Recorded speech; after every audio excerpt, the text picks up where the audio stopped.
पंजाब की सियासत भी दिलचस्प मोड़ ले रही है। चुनाव से ठीक पहले नवजोत सिंह सिद्धू की बहन की एंट्री हो गई है, जो सिद्धू पर तगड़े आरोप लगा रही है और इन्हीं आरोपों को सिद्धू के खिलाफ चुनाव लड़ रहे मजीठिया मुद्दा बना रहे हैं। लेकिन सिद्धू की पत्नी का दावा है कि अमृतसर ईस्ट सीट पर सिद्धू का कोई मुकाबला नहीं।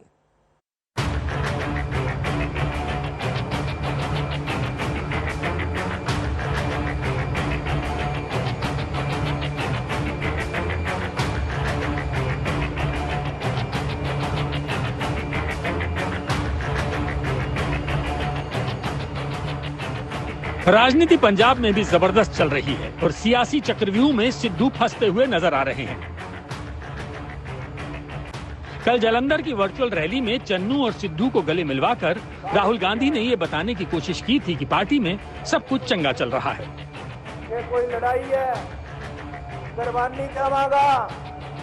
ना कोई बैर है, ना कोई विवाद। चन्नी और सिद्धू ये चुनाव लड़ेंगे साथ साथ। लेकिन अगले ही दिन सिद्धू के सामने दो चुनौतियां खड़ी हो गई। पहली तो ये कि उनकी एक कथित एनआरआई बहन सुमन तूर ने प्रेस कॉन्फ्रेंस करके आरोपों की बौछार कर दी। सिद्धू की कथित बड़ी बहन ने खुलासा करते हुए कहा कि 1986 में अपने पिता भगवंत सिंह की मौत के बाद सिद्धू ने अपनी बूढ़ी मां को घर से निकाल दिया था।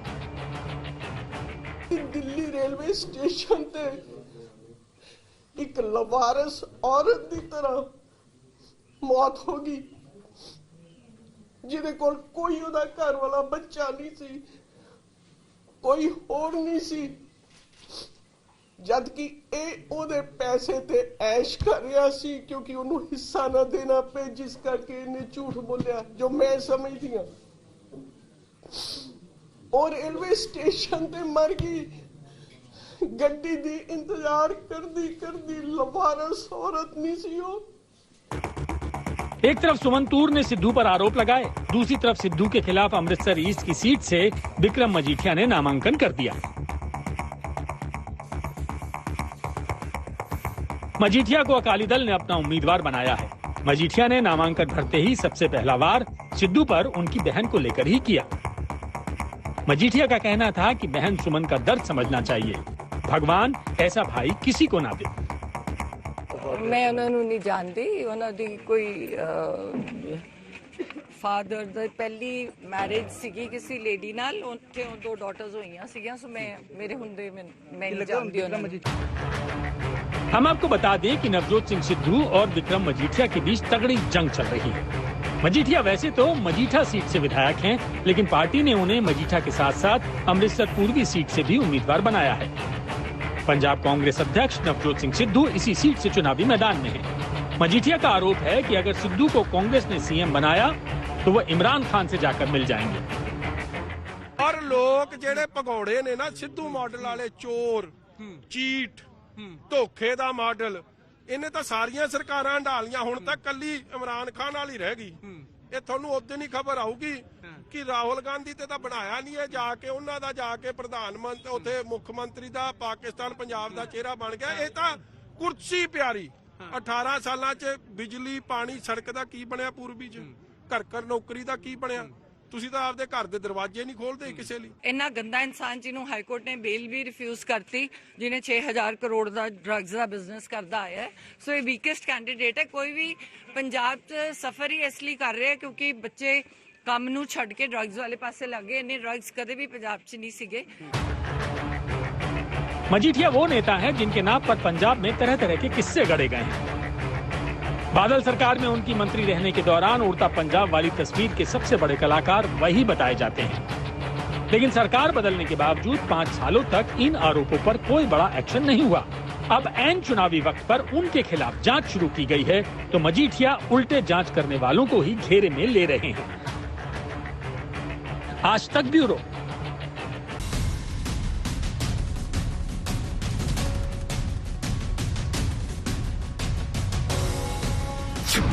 ये जाटलैंड में जमीन बचाने की जंग है।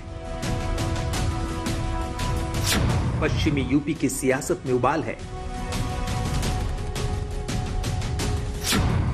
जाटलैंड के समर में उतरे बीजेपी के दिग्गज आज पश्चिमी यूपी में भगवा का हल्ला बोल। जी हां, इस बार भी लखनऊ की कुर्सी का रास्ता पश्चिमी यूपी से ही होकर जाएगा और 2014 से लगातार जाटलैंड में अपनी सियासी जमीन को पुख्ता करती आ रही बीजेपी की सारी उम्मीद इसी पश्चिमी उत्तर प्रदेश पर आकर टिक गई है।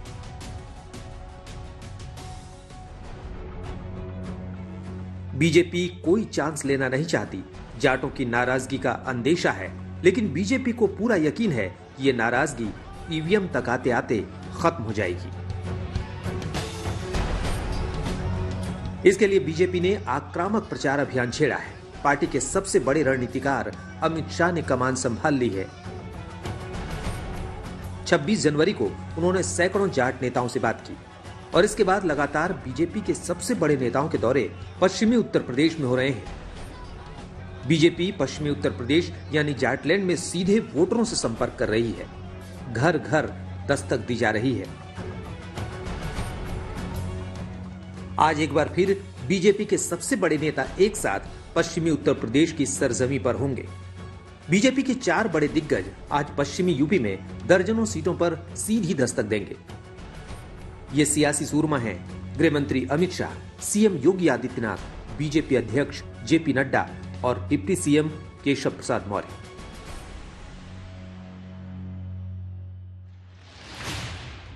ये तो बड़े नेता हैं और भी बीजेपी के कई मंत्री और नेता पश्चिमी उत्तर प्रदेश में होंगे। बीजेपी के बड़े नेता एक साथ 3-3 जिलों में प्रचार करेंगे। एक नजर डालिए। अमित शाह देवबंद और मुजफ्फरनगर में प्रचार करेंगे। मुजफ्फरनगर में शाह प्रभावी मतदाताओं से संवाद करेंगे। मुजफ्फरनगर सदर में घर घर जाकर संपर्क करेंगे। देवबंद में भी शाह घर घर दस्तक देकर वोट की अपील करेंगे। सहारनपुर देहात में शाह प्रभावी मतदाताओं से संवाद करेंगे। इसी तरह जेपी नड्डा भी आज कम से कम 3 जिलों में तूफानी प्रचार करेंगे। सबसे पहले नड्डा बरेली की भोजीपुरी सीट पर घर घर संपर्क करेंगे। इटावा में कार्यकर्ताओं को जीत का मंत्र देंगे। इटावा में ही बीजेपी अध्यक्ष घर घर संपर्क करेंगे और औरैया में प्रभावी वोटरों से बात करेंगे। इन 2 दिग्गजों के साथ खुद यूपी के सीएम योगी भी आज मुरादनगर और बागपत में संपर्क करेंगे। योगी भी घर घर जाकर वोट की अपील करेंगे। उनके अलावा डिप्टी सीएम केशव प्रसाद मौर्य आज बिजनौर में होंगे। 2017 में पश्चिमी यूपी की 136 में से 109 सीटें बीजेपी ने जीती थी। इस प्रदर्शन को दोहराना जरूरी है। एक तरफ समाजवादी पार्टी जाट मुस्लिम समीकरण बिठा रही है, तो बीजेपी 80 बनाम 20 के मंत्र के साथ साथ सियासी हल्ला बोल कर रही है। आज तक ब्यूरो। पश्चिमी यूपी में जंग जोरदार छिड़ चुकी है। अखिलेश और जयंत चौधरी ने साझा प्रेस कॉन्फ्रेंस करके पश्चिमी यूपी में दमखम दिखाने की कोशिश की है। जयंत चौधरी को बीजेपी से मिले न्योते के बीच दोनों का साथ आना बड़ा संदेश दे गया। मुजफ्फरनगर में अखिलेश यादव ने किसानों से ढेरों वायदे किए और बीजेपी के सारे आरोपों का जवाब भी दिया। मैं जेब में एक पोटली लेके चलता हूं, लाल टोपी और लाल पोटली। ये अन्नदाता के पक्ष में हराने के लिए, उन्हें भगाने के लिए अन्न संकल्प लेकर के चलता हूं।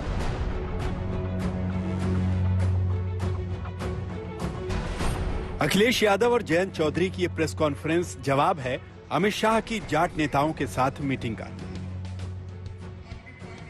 अखिलेश यादव और जयंत चौधरी की प्रेस कॉन्फ्रेंस जवाब है अमित शाह का जाट नेताओं से ये कहना कि जयंत चौधरी ने गलत घर चुन लिया है। अखिलेश यादव और जयंत चौधरी की ये साझा प्रेस कॉन्फ्रेंस पश्चिम के उन जाट और किसान वोटरों के लिए है जिनको बीजेपी और अमित शाह अपने पाले में खींचने की कोशिश कर रहे हैं। अखिलेश यादव और जयंत चौधरी की प्रेस कॉन्फ्रेंस जवाब है अमित शाह का जाट नेताओं से ये कहना कि आपने 2014 में बीजेपी की सरकार बनाई, 2017 में बीजेपी की सरकार बनाई, 2019 में भी जिताया, 2022 में भी जिता दो। अखिलेश यादव और जयंत चौधरी कंधे से कंधा मिलाकर पश्चिमी यूपी के उन वोटर्स को समझाने आए हैं जिनसे अमित शाह कह रहे हैं कि वोट गलत जगह डालने की गलती मत करना। उन्होंने बात तो मीठी करी है, लेकिन उसके पीछे जो उनका एक डिजाइन है, जो इंटेंट है, उसमें एक राजनीतिक षड्यंत्र मुझे लग रहा है। एक जो बंटवारा है, उस बंटवारे को जिंदा रखना चाहते हैं। वो जो दर्द है, वो जो पीड़ाएं हैं लोगों की, उसे याद दिलाना चाहते हैं। अरे उनका न्योता कौन स्वीकार कर रहा है? और सोचो हालात कैसे हैं। देखिए उनके हालात कैसे हैं, उनके सोचो, न्योता देना पड़ रहा है। अब अखिलेश यादव जयंत चौधरी के साथ बैठकर जाटलैंड में गठबंधन की ताकत दिखा रहे हैं और वोट भी मांग रहे हैं। ये चुनाव जहां किसान के भविष्य का है, नौजवान के भविष्य का है, व्यापार को आगे बढ़ाने का है, वहीं चौधरी चरण सिंह जी की विरासत को आगे बढ़ाने का भी है। भारतीय जनता पार्टी ने किसानों को कहा कि उनकी आय दोगुनी होगी और 3 कानून क्यों वापस ले लिए? ये वोट के खातिर लिए हैं। इसलिए मैं किसान भाइयों को यहां सावधान करना चाहता हूं। अखिलेश को पता है कि बीजेपी जाटों की मनुहार में लगी है। अमित शाह ने खुद मोर्चा संभाल रखा है। ऐसे में कहीं बात बिगड़ न जाए, लिहाजा अखिलेश ने किसानों से ढेरों वायदे किए और उन्हें भरोसा दिलाया। भारतीय जनता पार्टी आज भी नहीं कह सकती है कि वो 3 कानून क्यों लागू किए थे और 3 कानून क्यों वापस ले लिए। ये वोट के खातिर लिए हैं। इसलिए मैं किसान भाइयों को यहां सावधान करना चाहता हूं कि भारतीय जनता पार्टी ऐसी पार्टी है, बिना बताए भी कुछ ऐसे फैसले और कानून ले आएंगे। इसलिए मैं आरएलडी और समाजवादी पार्टी का गठबंधन है, किसान भाइयों को भरोसा दिलाना चाहता हूं कि कोई भी ऐसे काले कानून उत्तर प्रदेश में कभी लागू नहीं हो पाएंगे। पश्चिमी यूपी में लड़ाई बेहद धारदार हो चली है। मुजफ्फरनगर में अखिलेश से कैराना को लेकर भी सवाल हुए, इस पर भी अखिलेश ने जवाब दिया। यही कोरोना है, किराना है, जहां पहले से लोग पलायन कर रहे। आज मैं जब राउंड लेने निकला, उन्होंने कहा मोदी जी की कृपा हो गई, भाजपा की सरकार बनी, योगी जी ने कानून और व्यवस्था को सुधारा है, हमें पलायन करने वाले पलायन कर गए। इस बार भारतीय जनता पार्टी का राजनीतिक पलायन होगा। और आपने देखा नहीं हमारे बाबा मुख्यमंत्री का कैसा पलायन हुआ है। वो पहले अयोध्या से टिकट मांग रहे थे, मथुरा से टिकट मांग रहे थे, प्रयागराज से टिकट मांग रहे थे। भारतीय जनता पार्टी ने ऐसा उनका पॉलिटिकल पलायन किया है कि उन्हें घर भेज दिया वापस। मुजफ्फरनगर में अखिलेश यादव को 1 बजे ही प्रेस कॉन्फ्रेंस करनी थी, लेकिन वो देर से पहुंचे। उन्होंने आरोप लगाया कि दिल्ली से उनके हेलीकॉप्टर को उड़ने ही नहीं दिया गया। आज तक ब्यूरो। बिहार की नीतीश सरकार ने शिक्षकों को अजीब फरमान सुनाया है। फरमान यह है कि अब से उनको पढ़ाने के साथ साथ शराब तस्करी भी रोकनी होगी। बाकायदा इसका आदेश जारी हुआ है। शिक्षक हैरान परेशान है।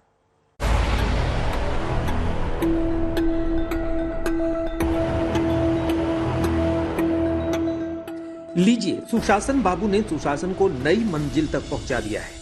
शराबबंदी वाले बिहार में नीतीश बाबू से शराब की तस्करी और अवैध शराब के धंधे पर लगाम लगाना थोड़ा मुश्किल हुआ, तो उन्होंने इसका भी तोड़ निकाल लिया। इस काम के लिए यानी शराब माफिया को काबू करने के लिए मजबूत कंधे और दमदार जिगर वालों की जरूरत थी। तो सुशासन बाबू को ये दमदार लोग मिल ही गए। जिम्मा दिया गया है शिक्षकों को। जी हां, शिक्षकों को, जिनको बिहार ही किया पूरे देश में कोई भी काम सौंपा जा सकता है सिवाय पढ़ाने के। तो बिहार में भी यही हुआ। जरा बिहार के शिक्षा महकमे के अतिरिक्त मुख्य सचिव की इस चिट्ठी पर गौर कीजिए। इसमें शिक्षकों को नया काम दिया गया है, जिसमें उनसे कहा गया है कि शराबियों और शराब तस्करों पर नजर रखें, पियक्कड़ों की निगरानी करें, अवैध शराब बनाने वालों पर नजर रखें और इन सब के बारे में हेल्पलाइन पर खबर दें। शिक्षा महकमे में हर तरह के गुरुजी को यह जिम्मा मिला है। क्या उच्च विद्यालय, मध्य विद्यालय, प्राथमिक विद्यालय और क्या तालमी मरकज, सबके शिक्षकों को यह काम करना होगा। आदेश अजीब है, लिहाज विरोध भी हो रहा है। नीतीश सरकार ने बेतुका फैसला लिया है। अब राज्य के शिक्षक पढ़ाने के बदले वो शराब की बोतलें खोजेंगे। शराबबंदी पूरी तरह से राज्य में फेल है। एक पैरेलल इकोनॉमी शराब माफियाओं का, शराब तस्करों का खड़ा हो गया है।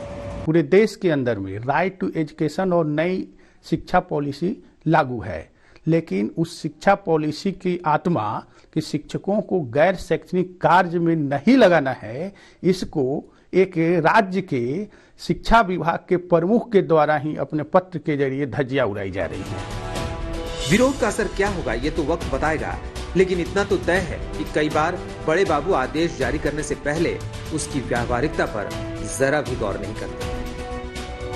पटना से सुजीत झा के साथ आज तक ब्यूरो।